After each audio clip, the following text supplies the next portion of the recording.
Chapter 2. Death of a God. Taharka thought he could count on his fingers the number of times he had seen his father, though he had sometimes felt his eyes upon him, heard something almost like a chuckle as the awesome figure passed him in its gold-washed litter, borne on the backs of 4 strong men. The god had many wives and a great many children. Some were important because their mothers were princesses. Taharka's mother was not, though of course the priests had made her one when the god had chosen her. She was just a girl who had been brought with other slaves in a cargo of gold up from the far-off Zambesi River. She had died some years before, and Mbatu, her brother, was all that Taharka had left of her. So Taharka was not one of the important children of the god. But they all played together and learned together in the women's quarters, learned reading and writing, languages and dancing, magic and healing, and the many laws and taboos of Kush, and above all, the lore of the gods, their cousins. Today Taharka was not taken back to the house of the women. Just as he was, looking like a boatman's boy, he was brought into the god's great chamber to see his father die. The sweat on his face was cold now as he joined the throng of children, brothers, sisters, cousins of all degrees, some of them shivering with fear, some giggling softly in nervous excitement. His cousin, Shepnuset, was there, bad little Shepnuset, who had stolen a lamb from the kitchen.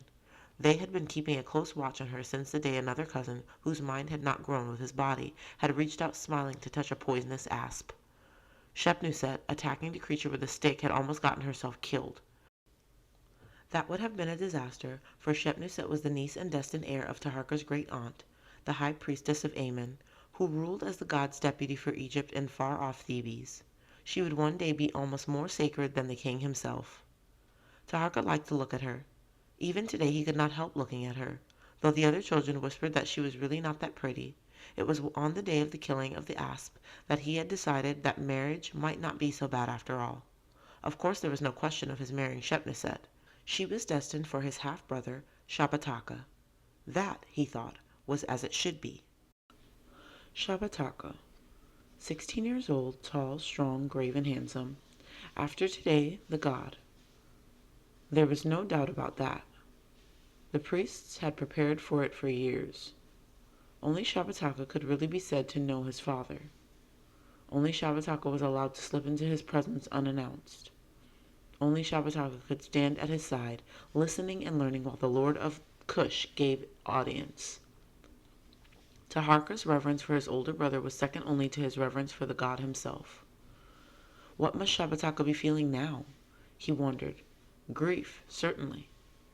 The god himself was not seated on the golden stool as Taharka had always seen him before.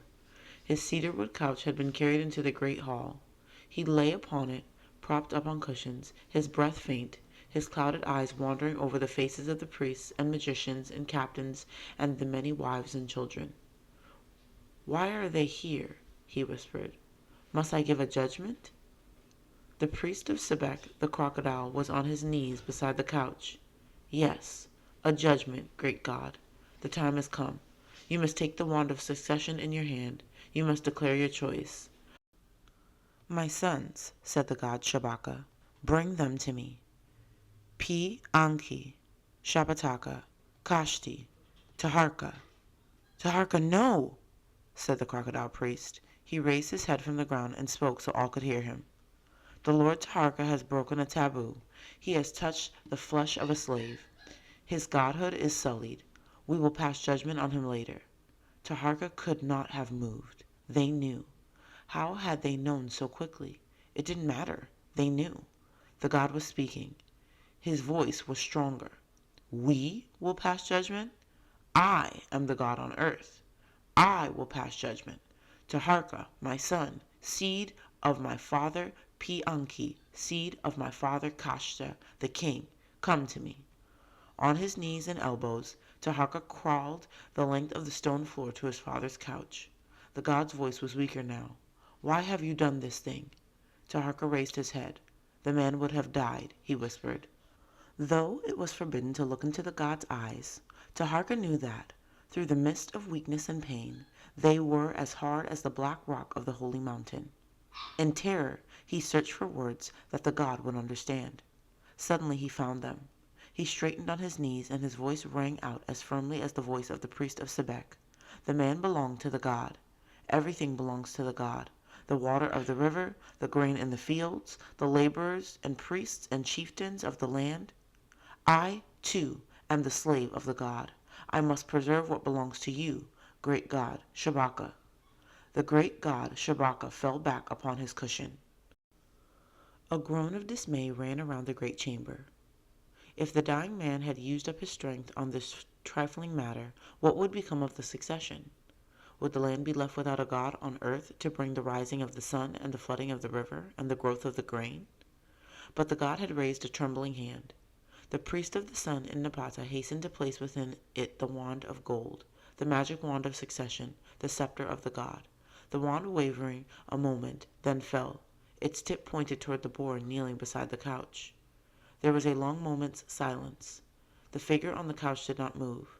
At last the priest of the sun broke the silence. The great god, he said, has become one with his father. See the wand of succession. It has declared his choice. The priests, the warriors, the many wives and children fell upon their knees, their foreheads pressed to the cold floor of the chamber. Taharka heard again the voice of the sun priest. Taharka, child of the god, rise. He was trembling. What did it mean? What had happened? Was he to be punished now? His hands were being crossed upon his breast. Something cold and smooth was being pressed into them. It was the golden wand of the god.